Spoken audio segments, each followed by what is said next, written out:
Welcome. My name is Yolanda Androzzo, and I am the Executive Director of One Aim, Illinois. And thank you so much for joining July's Gun Violence Prevention Coalition call with Poe Murray, co-founder and chairwoman of Newtown Action Alliance, Dr. Sharon Pusley, founder of Tuki's Voice, and Charles Johnson, organizing director of Chicago Area Peace Action. So you're going to be learning a lot today, and also we'll be learning from you. Please, if you have questions during presentations, please drop those in chat, and we will have Q&As after each presentation.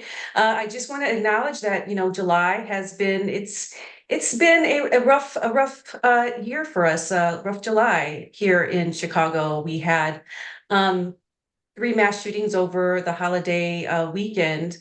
And still, having said that, it's the deadliest holiday that we've had, July 4th, the 4th of July holiday that we've had in 6 years. So I want to celebrate. Shootings are down. Homicides due to shootings are down, and that's a really great thing. It's partly due to the work of our community violence intervention, our interrupters and our organizations that do that work. And it's also due to all of the survivors who, day in and day out, go on the mic and share their stories and really turn this issue, gun violence, into effective policy. So Robert's going to talk with you a little bit about 2 policies that we've recently passed. Really excited about that. And we're just going to keep fighting. Thank you for joining this call and joining us in the fight to end gun violence. And so I now give it to our fearless organizing consultant, Robert Emmons. Thank you. Thank you. Like Yolanda just said, I'm the organizing consultant with One Aim, Illinois, and it's my honor to be able to be on this coalition call for July. Like Yolanda said, thank you so much for everybody on this call, because we know we had this call originally scheduled for 12 o'clock, but we found out last week that the governor will be signing 2 landmark pieces of legislation into law. One being the Safe at Home bill, which everybody in our coalition rallied around, showed up in Springfield, sent in thousands of contacts to Illinois General Assembly, and we got the Safe at Home, Safe Storage bill passed through the Illinois General Assembly and onto the governor's desk to be signed today. So super, super excited about that. And also a little less known bill, the E-Trace bill, which creates some efficiency and some innovation with reporting crime guns. That bill also got signed today. So we at the One Aim,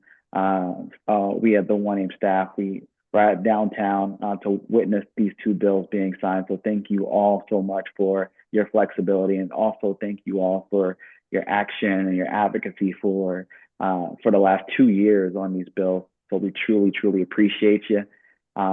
Without further ado, I do want to get started with the coalition call, because we have an amazing, amazing keynote speaker, Poe Murray of Newtown Action Alliance, to share with us what's going on the federal level, as well as what her organization is doing to prevent gun violence. Poe's work has truly inspired me as an organizer and One Aim as a whole.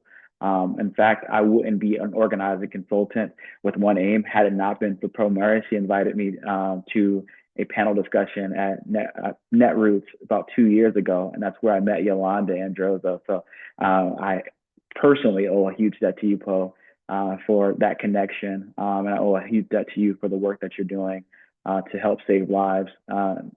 Yes, nationally, but everything's local too. So the things you're working on right now are impacting my life and helping to protect my family. So thank you, Poe. And without further ado, I'll pass the mic to you to share a little bit more with the rest of the coalition. Well, thank you so much, Robert and Yolanda, for having me on today. Newtown Action Alliance was formed. Let me start the slideshow first. Hold on. All right, let's get this going. Can you all see that? Perfect, Poe. Yes. Okay, great. Yeah, so we formed the Newtown Action Alliance after my neighbor killed 20 children and 6 educators with an AR-15 in 2012. And we've been working for nearly 13 years to end the gun violence crisis in this country. And today what I wanted to do was go over, the problem, where we're at on a federal level and what we're doing. because there's still a lot of work ahead of us. The Sandy Hook Elementary School is where my 4 children attended school. Luckily for me, my youngest child had graduated from Sandy Hook Elementary School about a year and a half before the shooting. But I always say that I literally lost a piece of my heart on that day, and we really felt that we had to turn our grief into action. Perfect day. So this is, if you look at this picture on the top here, that was one of our first lobbying trips to Washington, D.C. It was mostly survivors and advocates from Newtown, Sandy Hook, Connecticut. Sandy Hook is just a section of Newtown. And then you can see subsequently in the years, in the recent past, we have been building quite a large coalition of survivors and advocates and legislators who are working together to end this crisis. It's been really important for us to make sure that survivors are front and center on this issue, and have worked really hard to make sure that we can bring some of these survivors in a small group or a large group to DC to consistently lobby for the common sense gun laws that we all support. So Newtown Action Alliance is one of many national gun violence prevention groups. We call them the grass tops, and there are the grassroots, and we're definitely a grassroots organization. We do not have a full-time staff or part-time staff. We just have a few contractors helping us out. But we're one of many, and it will take all of us to solve this crisis. So the gun lobby agenda, I think we all know what that is. The gun industry profits is their main objective by making sure that there are any guns to anyone everywhere. Agenda is pursued. They won't be happy until every single one of us, every man, woman, child owns a gun. And this is why we are fighting back against their severe agenda. One of the things that we just talked about recently at the AAPI Against Gun Violence convening that was in Chicago in the beginning of July, and we saw Yolanda and Robert briefly. We talked about how gun violence is a civil rights issue. And one of the reasons why we talk about it that way is because the Second Amendment has been significantly expanded by the Supreme Court. With their Heller and Bruin decision. And because of guns, it really has disenfranchised many of us, particularly in the Black and Brown community and also in the Asian community. Guns are impacting all of us.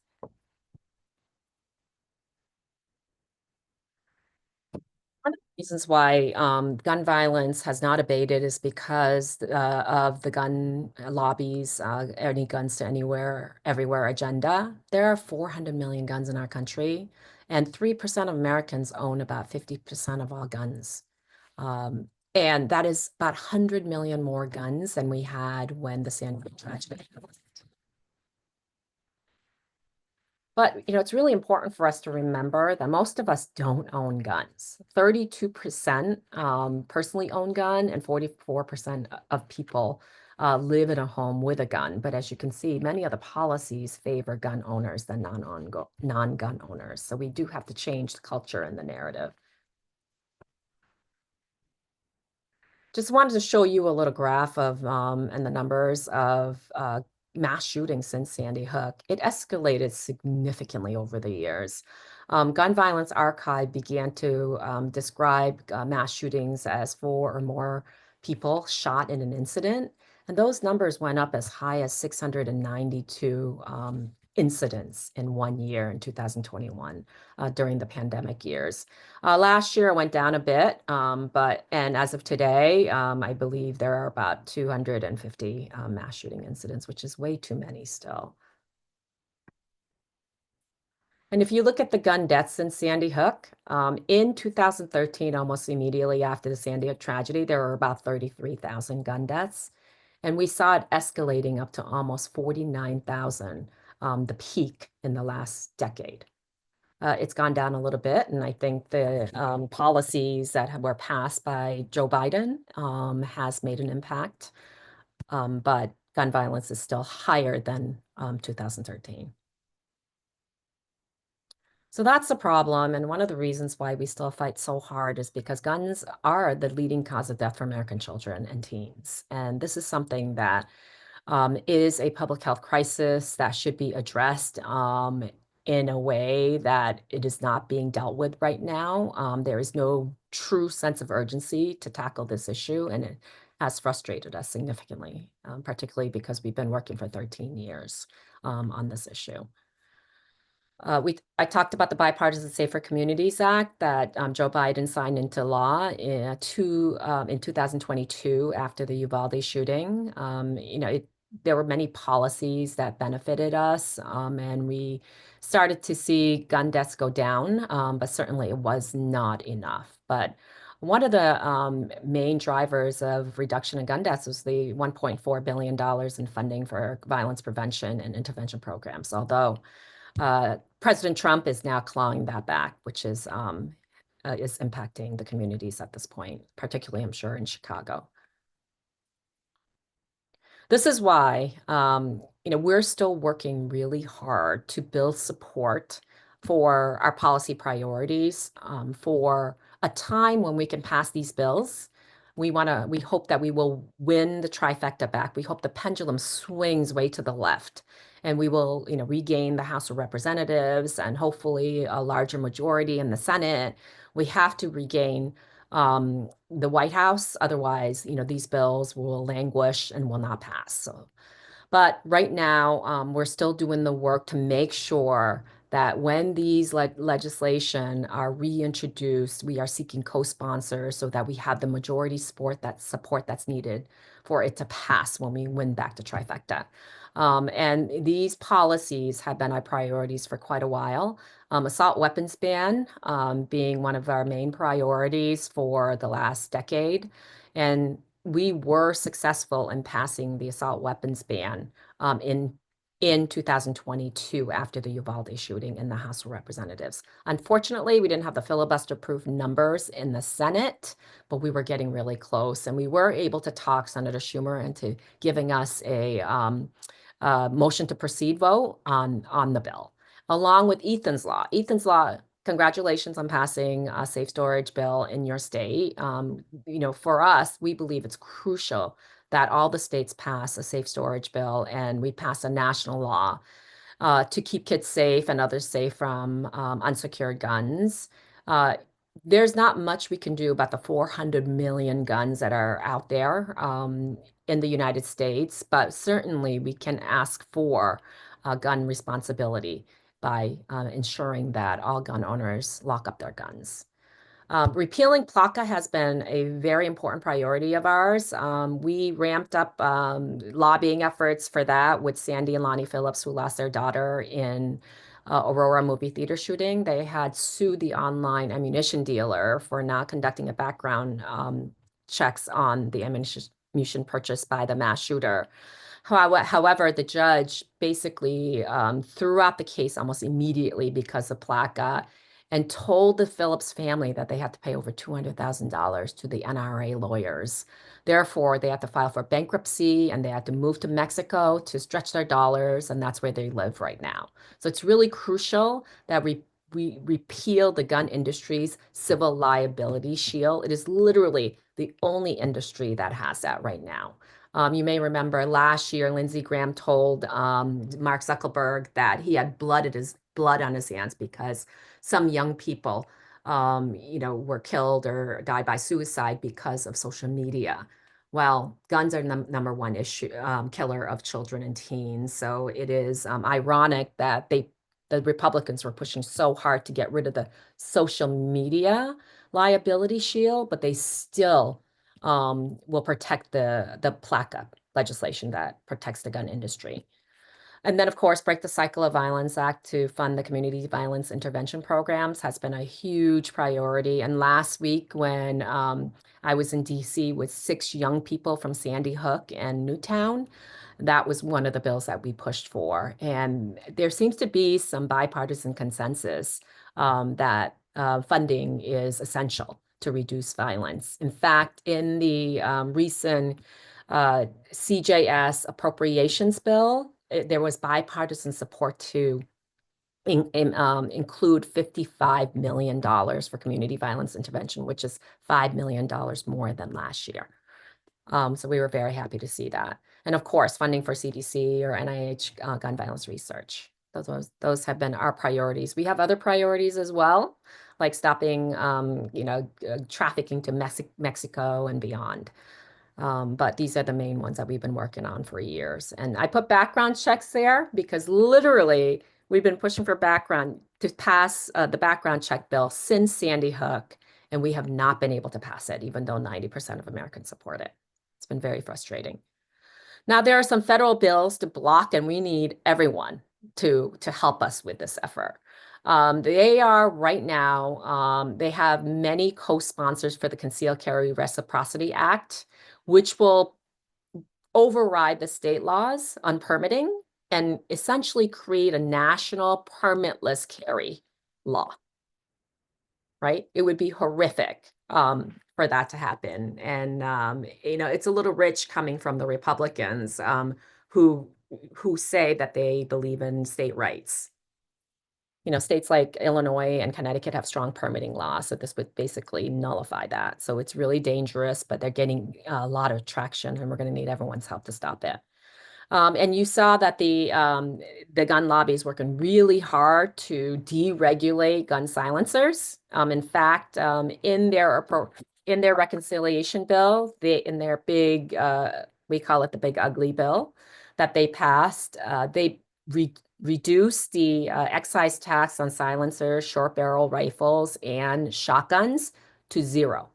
Luckily, Chris Murphy is making a federal case out of it. He has added an amendment to the MILCON, Military Veteran Administration Bill, to the inflation-adjusted number. And that number, the $200 excise tax on silencers and whatnot, today would be $4,709. So he's added an amendment to just raise awareness that that should be the case.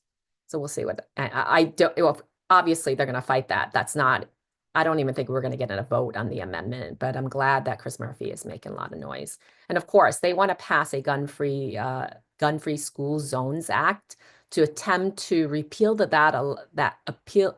law to allow guns in our K-12 schools. They want all the teachers to be armed, parents to be armed, everyone to be armed. So we just have to make sure that we fight these horrific bills, and we're going to need your help. So our strategies to pass federal legislation has been successful. We lobby with gun violence survivors. We build a coalition and engage coalition members to engage in the specific district and state. I'll give you an example. Senator Cortez Masto would not support the assault weapons ban until we engage with local groups and chapters, even progressive groups in their state, and they started to lobby the senator, and we were finally able to get her on board. So that's one of the efforts that were super successful.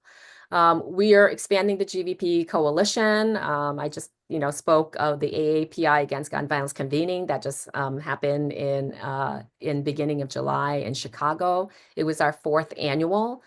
Gun violence is beginning to impact the AAPI community significantly, and the gun lobby is actually marketing a lot of guns to us, telling us that we need to arm ourselves to protect ourselves from those who are coming to attack us. So we're working really hard to get to our community before we start becoming major gun owners in our community.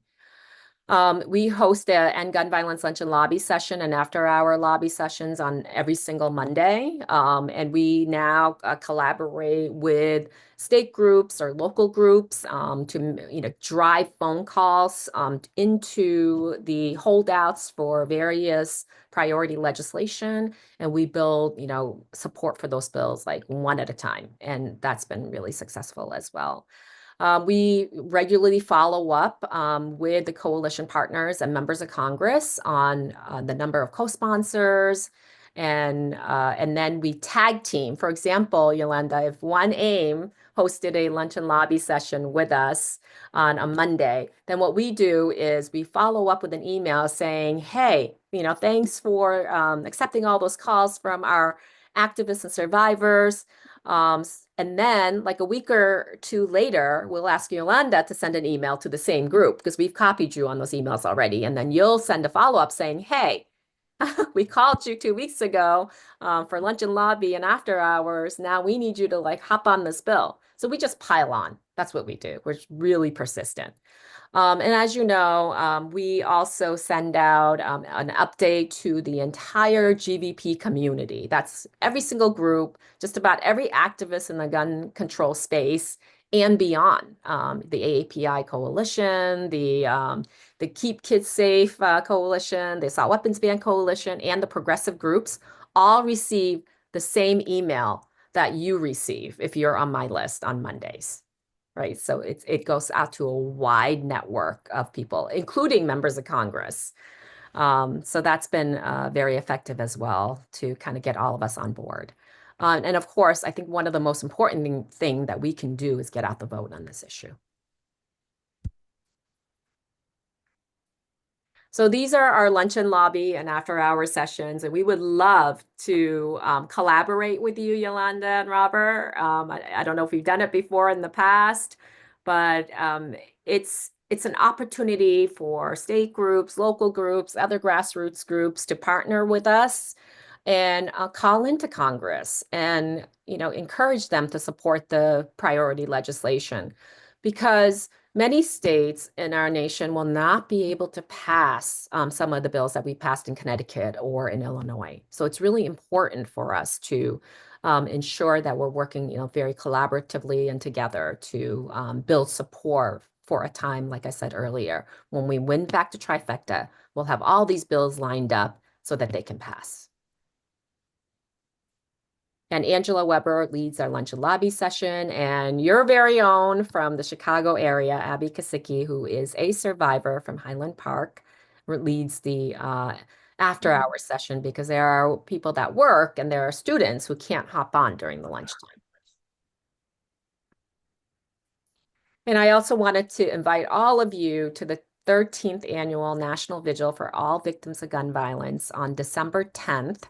2025. That's a Wednesday night in Washington, D.C. And this is at St. Mark's Episcopal Church. It's right on Capitol Hill. And we host it there because we want to engage members of Congress and their staff and remind them why they need to do the work that they need to do, to keep all of us safe.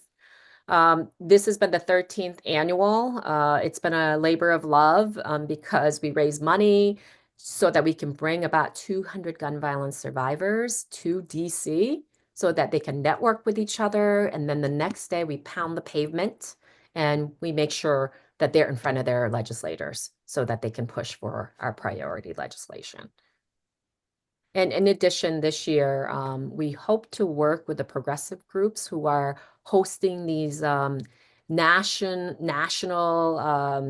protests and rally events across the country, like May Day, Hands Off, No Kings, Good Trouble lives on. We hope that December 10th will be a time when we can all rally together for gun violence prevention. As you know, December is a challenging month for survivors in particular. And I just want to show you, the reason why we work so hard is because of the young people. These are pictures of gun violence survivors from Sandy Hook on the right, on the bottom here. Those kids were the first graders who survived the shooting. They lost their friends in the classrooms next door. And they were very engaged right before they graduated, doing interviews, lobbying Congress. And then up here on the right, speaking at the podium, that was my son.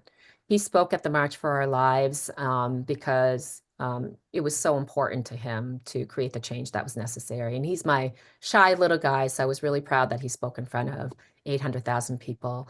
But the Junior Newtown Action Alliance is a high school club. We didn't really expand it beyond that because we really wanted to support the young survivors in Sandy Hook. But they're super active still. We have a new generation of leaders that we need to create, as we age out in this movement. So I just wanted to remind everyone how important it is for us to, keep our young people engaged on this issue. So find us on social media. We're pretty loud and vocal, and you'll see that, we honor all victims of gun violence from all different type of tragedies. And, we interact quite often on social media. So Robert and Yolanda, I went through that really fast, but I wanted to make sure that people had some time to ask some questions. Thank you so much, Poe. You went at the perfect amount of time. Great pace. Appreciate all that great information. I do have a couple questions for you, if you don't mind. All right. Question number one. How will the current administration's cuts to GBP and CBI bills affect the state? Yeah, so as of right now, I know that many states are being impacted by those cuts, but there is a coalition fighting back, and there are lawsuits being pursued. But what's positive is what I mentioned earlier in the CJS appropriations bill out of the subcommittee last week. In a bipartisan way, $55 million for community violence intervention was appropriated. Whether or not it goes through and passes, we're not sure yet. But meanwhile, there seems to be bipartisan support. So I'm hoping that the efforts to claw back those community violence intervention programs will be reversed, and that the money will start to flow again. Thank you so much. I actually got three more questions for you. Could you explain PLCAA? Sure. So PLACA, short for Protection of Lawful Arms Act. There's something I'm missing there with an A. But anyway, that was passed. It was the gun industry's #1 priority in 2005. And Congress ended up passing it, even with some Democratic support, like Senator Sanders supported it. And what that did is established a civil liability shield for the gun industry with a few exceptions. And because those exceptions exist, for example, that is how the Sandy Hook families were able to sue Remington. And that lawsuit ended up being settled out of court by the insurers of Remington. But when I spoke to the Sandy Hook lawyer, Josh Koskoff, and the families, they really don't believe that that lawsuit would have gone all the way because of PLACA. So recently in the state of Connecticut, we basically repealed PLACA by passing a gun industry accountability bill, and 9 other states have done the same. And I'm not sure if Illinois has done that. And if you haven't, you should pursue it to allow survivors and victims to sue the gun industry. Yes, we passed it. Firearm Industry Responsibility Act was passed. Yep, last year. Beautiful. So that's one of the 10 states, 2 of the 10 states, Connecticut and Illinois. Let's do it. Nice. 2 more questions for you, then we'll let you go. You have this as a tagline: empathy without action is indifference. Can you tell us a little bit more about where that came from and why that's a motivating force for Newtown Action Alliance? Yes. After the Sandy Hook tragedy, we received so much empathy and sympathy from the world. But as you know, the background check bill, in fact, it was quite a weak one at the point. Mike Thompson had sponsored that bill. It did not pass. So we always felt that there was so much empathy, yet there was no real action. And because of that, it resulted in so many more gun deaths and injuries and mass shootings since the tragedy, as I've shown in the earlier slides. So, our tagline has always been honor with action. Because you can say you love me, but if you don't show me with real action, then you don't. Yeah. So we really felt that it's important to understand that each of us has a responsibility to take action if we truly want this issue to go away. Inspiring, Paul. Well, I don't see any other questions. Actually, one more question from Yolanda. Go ahead, Thank you, Yolanda. Robert. Sure. So, Poe, you have worked with survivors effectively for so many years. Can you share with us, and many of us on this call also work with survivors or maybe working with survivors in their future work. Could you share with us just some, I don't know, some best practices or what you've learned about working with survivors to ensure that it's a positive experience for them? Sure. First, I think we need to understand that all the survivors are not a monolith. They have, different desires, different skills, and we need to understand each individual survivor and work with them where they are. For example, Kristen Song found me after we passed Ethan's Law in the state of Connecticut, and she asked us if we'd be willing to spearhead the efforts to pass a national Ethan's Law. And we did. Then we traveled to DC with her and asked Rosa DeLauro to introduce that bill on the House side. Senator Blumenthal had introduced it on the Senate side. And then, we began to pursue it. And what we did was really help her and empower her to become the activist that she could be. So we taught her how to schedule meetings. We taught her,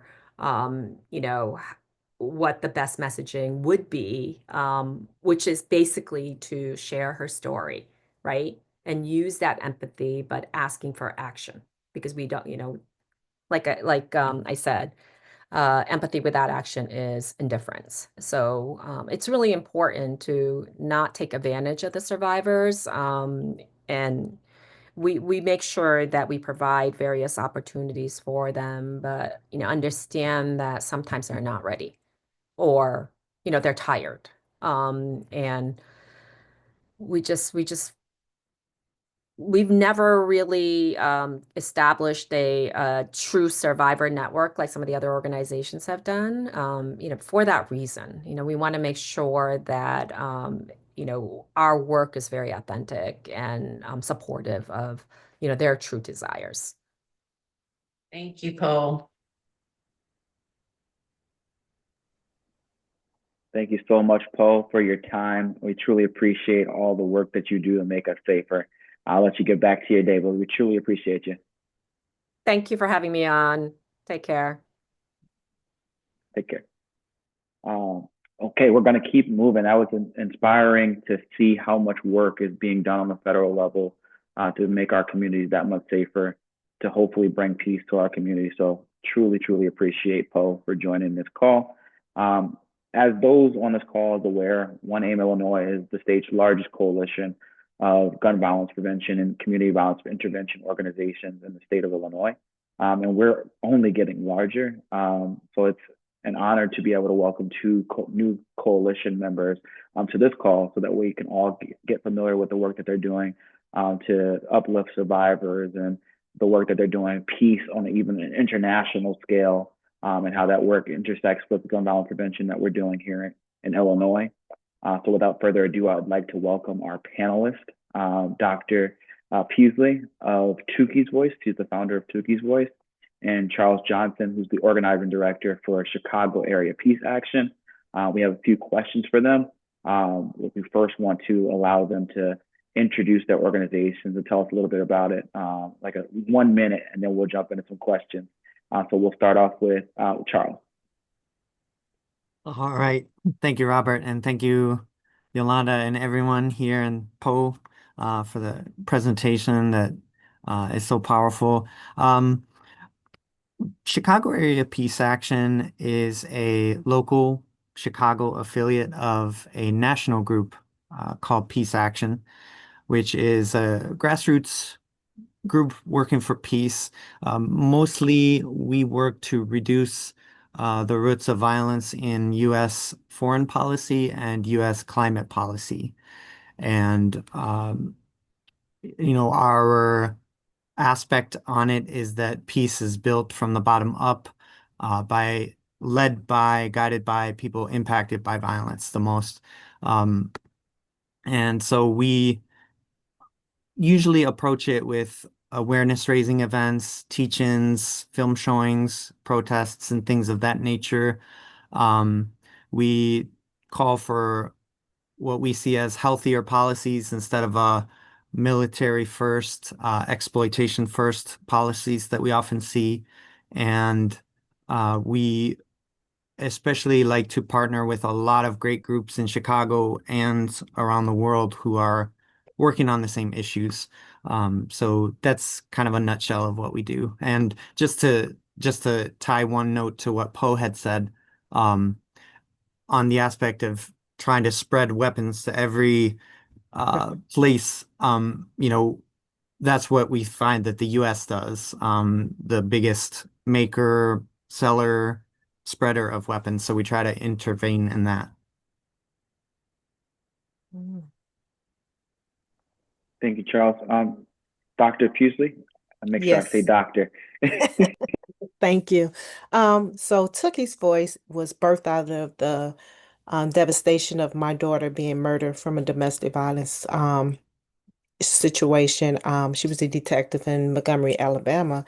But as you can take out order protections and things of that nature and be proficient in law enforcement. But if a person has the desire to do harm to you, they can. So it was birthed out of her demise. And so our program is a little unique because we help the victims, the surviving family members. Um, and what I do is I create commemorative plates with their loved ones on it to tell a story because their seat becomes an empty plate at the table. And so the plate commemorates the life of that loved one who was taken too soon from us. And just to give them some kind of hope and letting them know that just because their life was taken, that they are not devalued. They have a purpose, and it's so important for us to keep speaking their name and to tell their story to keep it going on because you don't want another family to join this group. So I do that out of my sincere dedication to bring some kind of comfort to the family, letting them know that their loved one was a person, they matter, and a life did count.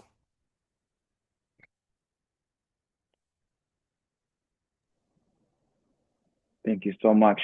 Yo, I think you're up for the first question. And both of you already kind of jumped in on that first question, but I'll let Yo formally ask.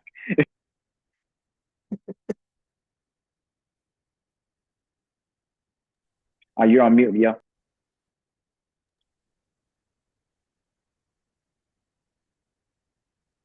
There we go. Thank you. So, can you both share, you've talked about it a bit, but a bit more about your unique approach, your organization's approach, and how it specifically addresses the issue of gun violence? And why don't we start with Dr. Sharon Pusley? Okay, so the empty plate, it addresses gun violence because we're all affected by the violent nature that our loved ones was taken by such a tragic act, or less of love. That's what I want to call it. And so because my daughter case was domestic violence, but it was still violence. It's still an act. Her life was still stolen from her. I first initially was doing it under just domestic violence. And my girlfriend was like, well, why don't you open it up to anyone who loses a loved one? Because it doesn't matter. Their life was still taken. And so I started, doing a place for people, individuals. And I just had an event 2 weeks ago called the Empty Plate at the Table. And that's where I invite families of tragic crimes to come. And it's a ceremony, it's a healing ceremony to let them know that you're not alone.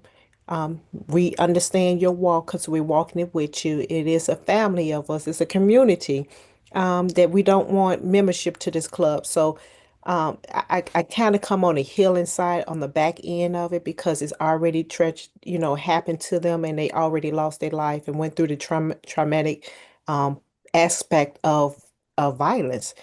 So I try to give something back because when birthdays come and Christmas come and holidays come, their plate will always be empty. But this plate that I do in honor of them to commemorate them, you can sit it at the table. And even though it's empty, but it would just symbolize that they're still here in spirit.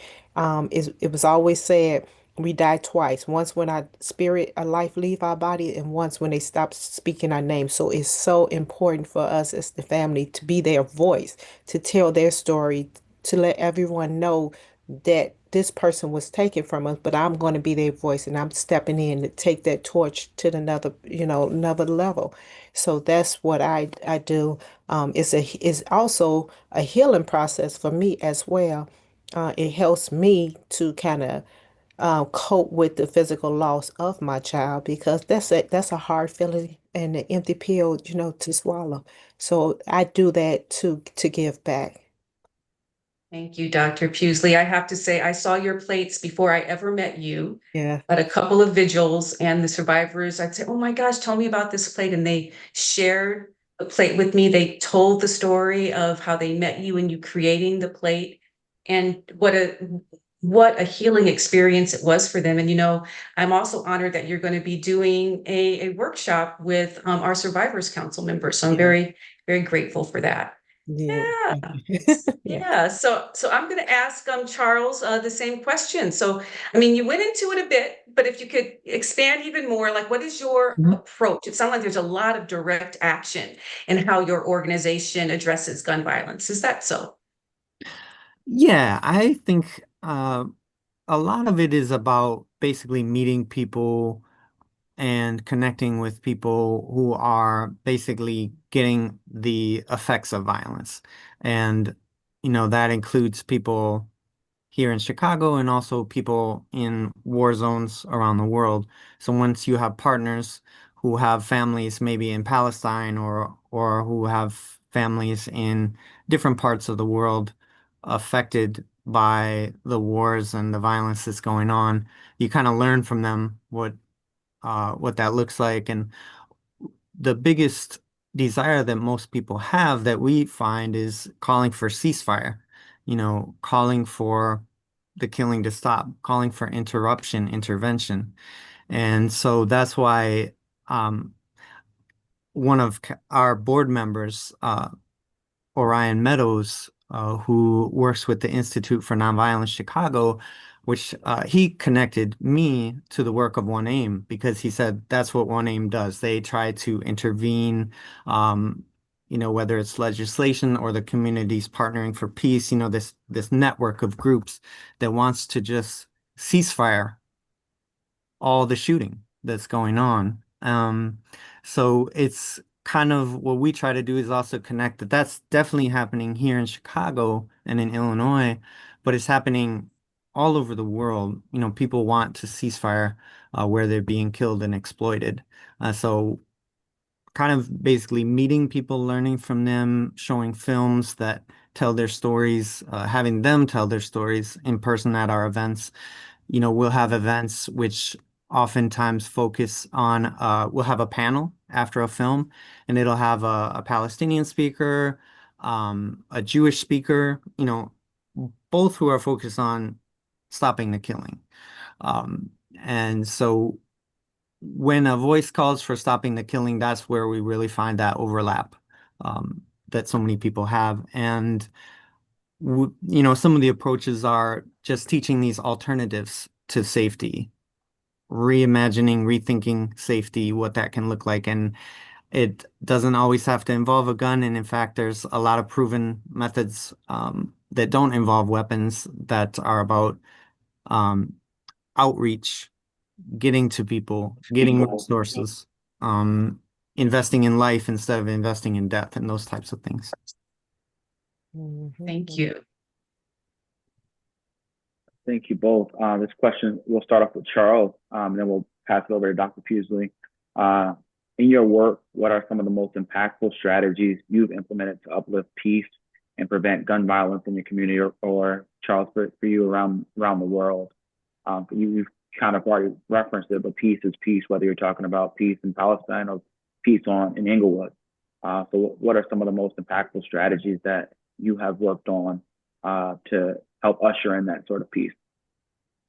Well, I think some of the most impactful are when we hear from people who've often been combatants or have been, you know, people who have in many cases caused harm and have now turned to something different. And so some of the groups we work with, Veterans for Peace, Combatants for Peace, and even the groups in the communities partnering for peace here in Chicago, oftentimes it's people are involved who have been impacted themselves and may have caused harm themselves, but have shifted and have led in a different direction. However, they were able to do that. And they're usually the most powerful voices for saying something different can be tried. Something can shift, and we don't need to repeat the cycles that we're in. So oftentimes bringing in either, survivors, families, kind of as Dr. Pewsley mentioned, you know, tangibly realizing with the plates, I love that as a tangible thing that you can't ignore. There's a presence that belongs here. And so, yeah, I guess trying to tell these stories where often in the US, it's just the US is on top of the world and we want to stay that way. And this is how we're going to continue staying on top by dominating. And there's actually other possibilities out there, we think. Yeah. Yeah. Yeah. I mean, you just connected a bunch of dots for me in terms of how even in war, gun violence is gun violence. And I think we've been a big perpetrator of gun violence in this country within our own communities, and we've taken that sort of culture around the world. So thank you for the work that you're doing to not only prevent gun violence here in the States, but internationally. Appreciate you. And thank you for sharing stories about the work that you're doing with survivors. Dr. Pewsley, same question. In your work, what are some of the most impactful strategies you've implemented to uplift peace, to protect, uplift survivors, and ultimately prevent gun violence in our community? Well, so I'm a little different. So I have I just had a healing ceremony called an empty plate at the table, and which I just, spoke of, but I'll go in depth. I invite families who has been through the trauma of losing a loved one. And so we give them tools on how to cope and get through grief, because grief is a stage that no two people would go through it the same. No two, oftentimes people say, "Hey, are you over it yet? How do you get over your child being taken from you?" Some people, they can get through stages of grief. One can go through this stage, but some is stuck. And so we try to keep them from getting stuck in the depression mode and trying to help them through the process of grief. I also do the grief counseling with them and talk to them to kind of navigate that with them. But at the ceremony, I have people to come in to just it's just a ceremony to celebrate the life of the legacy of the loved ones that was lost, and to put a face with the mother or the father or the brother or sister who lost a loved one, and just put your arm around them and let them know they're not alone, that you can get through it. We will help you the best way we can. If it's trying to outsource them to different resources where someone may know someone who's offering free counseling, or we have grief groups that offer grief on this, specific for people who lost loved ones to murder, because it's different when you're sitting in a class or and things like that. Just trying to give them the tools to move forward, and different resources. So when we did our event, it was so moving and touching. That so many people was just like, "Oh my God, it was so beautiful," because we need to give them a place where it's lovely to come, and then hey, somebody really care about me. Most of them families, I don't even know. I just they picture or story would come up on my phone, and I'll find them some kind of way, and someone knows them, and I invite them to it, and they tell me now, but thank you for thinking about it. And it was so touching to just see the tears, because most of the parents just walked past and looked at the table, And then I said, "Did you look at the table?" They was like, "Yeah, I looked at it." I said, "No, you really didn't look at it." I said, "Go look at it." And then when they spotted their loved one on the table, the tears just came down and they were like, "Oh my God." And it was like, "How did you know this was his favorite color? Or how did you know he liked this and that?" And I'm like, "Hey, that's just a gift that God gave me because I was like, if nothing happened to my daughter, I wouldn't even be doing this. I wouldn't even, this would not be my life. This would, I just probably say, oh, I'm so sorry to hear. But when it hits your doorstep and come to you, you have to do something. You either lay down and let them roll over, or you get up and you join the fight to try to stop it, to prevent it, to let them know, you know, you pulling the gun, you stabbing my loved one. This is what you left us with. It's not just the family of the perpetrator, but it's everybody that person touched that you took that person away from. So that's, and I'm just a little different in my thing because I come on the back end when it happened, the tragedy hits to try to bring some kind of comfort to the family, to stay in touch with them and let them know that we love you. Someone is here and we see you. We honor your loved one. I don't judge them. I don't look at their background because people say, oh, they deserve, no one deserve their life to be taken. No one. I don't care if you was the worst person on earth. You don't deserve what would happen to you. You deserve to live a life. You deserve, no parent have the desire to bury their child. That's not the way we see the life cycle. They supposed to bury us, not us burying them. So, yeah, that's just what I do. Um, yeah. And just trying to give back. And, since I've been doing it, I have created over 1,300 plates now, and I have sent them over to 28 different states. I just came back from a conference last night, actually, and some of the people was there, and they was like, "Oh, thank you," that I touched them with a plate. So that's even if they don't say thank you, just me knowing they got the gift, that's thanks enough. Oh, thank you. Thank you so much, Dr. Pusley, for digging a little bit deeper into your process. Because I learned more about your process and your unique approach, and so did everybody else on this call. And I have another question. I think this time we'll start with Charles. Um, so with the expanse, the amount of work that you do, your organization does, not only here in Illinois, but across the globe. How can community members best support your efforts and your work in promoting gun violence prevention and peace initiatives? That's a great question. Because there's so much work, but we often just feel so small and insignificant. Our organization is really small. So we often feel like, are we making a difference? We're trying to make a difference. Um, and we feel that we're doing the right thing, but it's you go through those moments of discouragement where you're like, the wars continue, the homicides continue.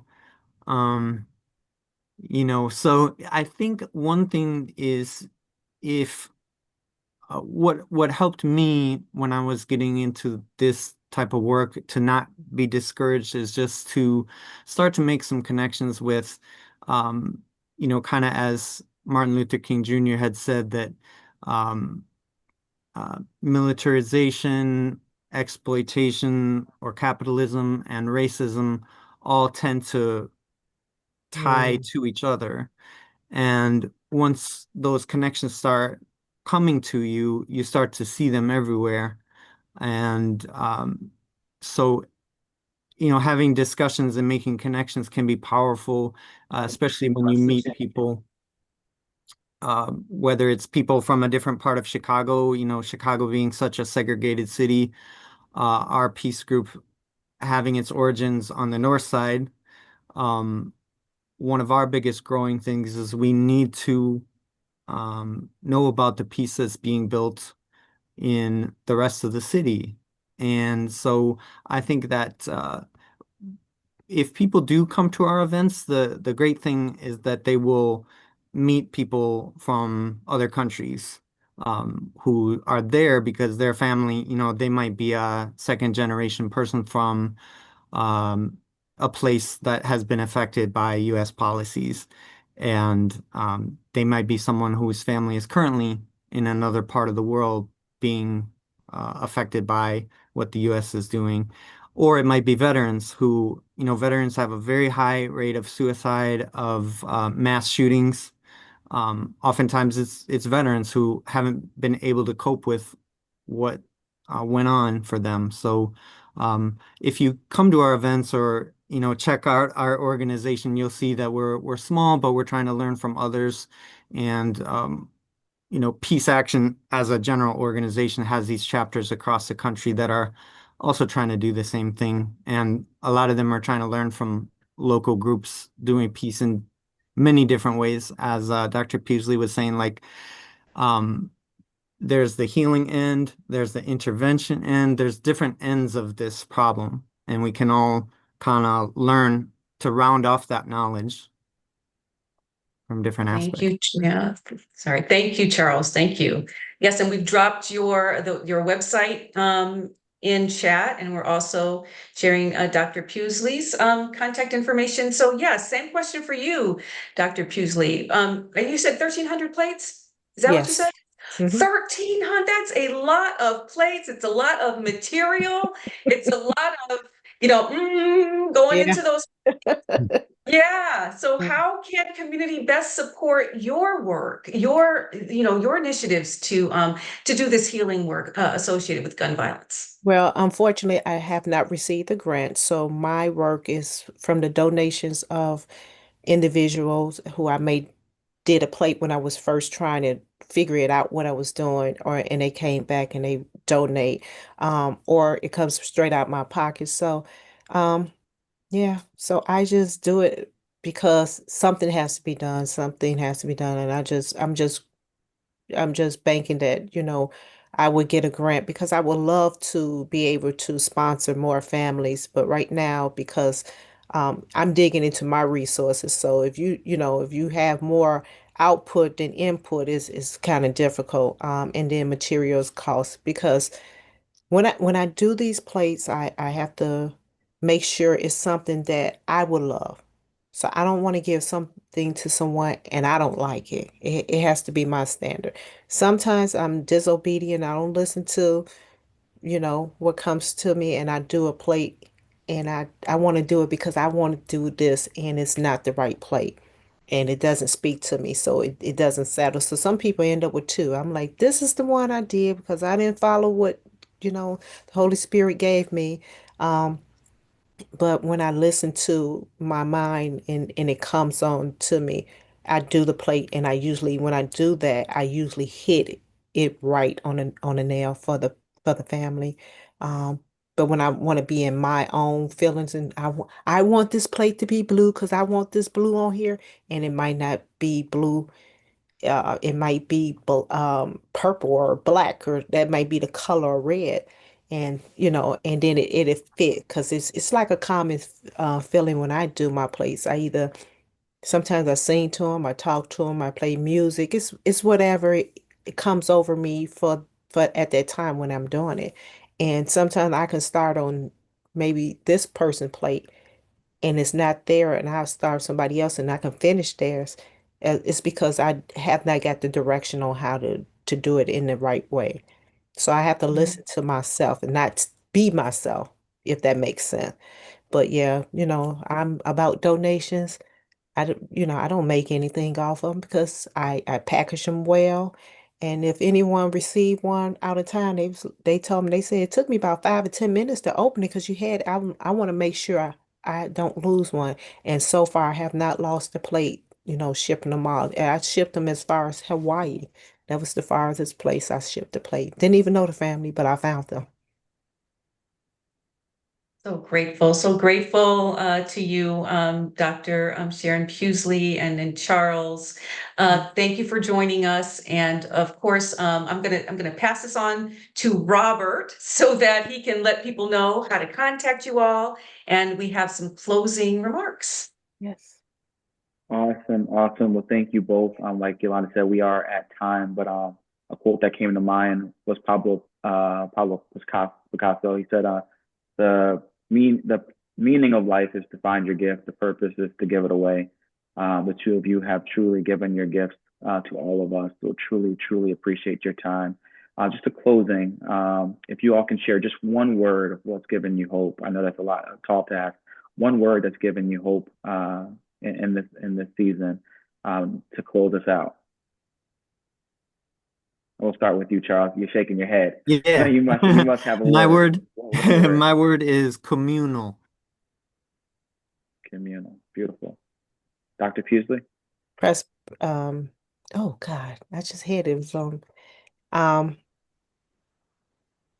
I'm just going to say, um, mm, love, love. Love. Yeah, That is a beautiful word. I'm glad you found it. yeah. Love, and communal. Thank you both so much for your time. I just want to share a quick announcement, and I'll let everyone go. Thank you so much.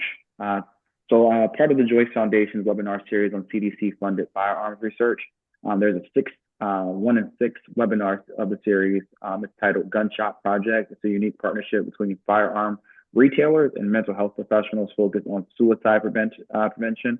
They're going to be having some amazing panelists like Catherine Barber, who graduated from Harvard and doing some work there, and Dr. Aaron Wright Kelly from Colorado School of Public Health. They're going to be the panelists. We'll drop in the link, but would love for you all to register for that panel discussion. Again, hosted by one of our partners, Joyce Foundation. We dropped the link in. Please do so. Please register. And with that, I want to say thank you to all of our incredible panelists, Dr. Pusley, Charles Johnson, as well as our keynote address from Paul Murray of Newtown Action Alliance. We truly appreciate your time, and we'll see you on the next iteration of One AIM Illinois Coalition Calls this August. Talk soon.